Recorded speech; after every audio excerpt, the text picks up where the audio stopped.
Previously, we saw the world shaped in 7 days, light split from darkness, land from sea, and life blooming across creation.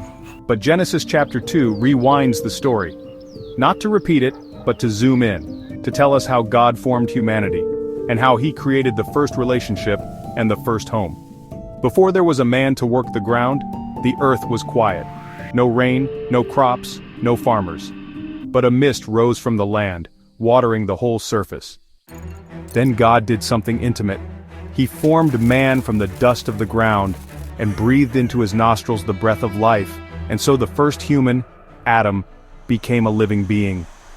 God planted a garden in a region called Eden in the east, lush, rich, full of beauty and provision. There he placed the man he had formed.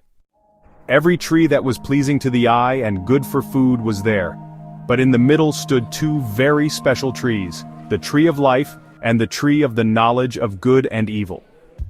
A great river flowed from Eden to water the garden, and from there, it split into 4 rivers, branching out to the world: Pishon, Gihon, Tigris, and Euphrates. This garden wasn't just a paradise, it was a sacred center, a life-giving fountain to all creation.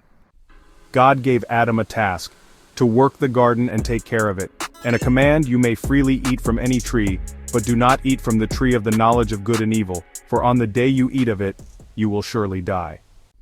Then God said something surprising: it is not good for the man to be alone. So God formed every animal and bird and brought them to Adam to see what he would call them. But for Adam, there was no companion like him. So God caused Adam to fall into a deep sleep. He took one of his ribs, and from it he formed a woman. And when Adam saw her, he exclaimed, "This at last is bone of my bones and flesh of my flesh." This was the first union, not just a companionship, but a divine joining. Therefore a man shall leave his father and mother and hold fast to his wife, and they shall become one flesh. And they were both naked and felt no shame. Genesis chapter 2 isn't just about ancient history, it's about identity, purpose, love, and the divine intention behind life itself.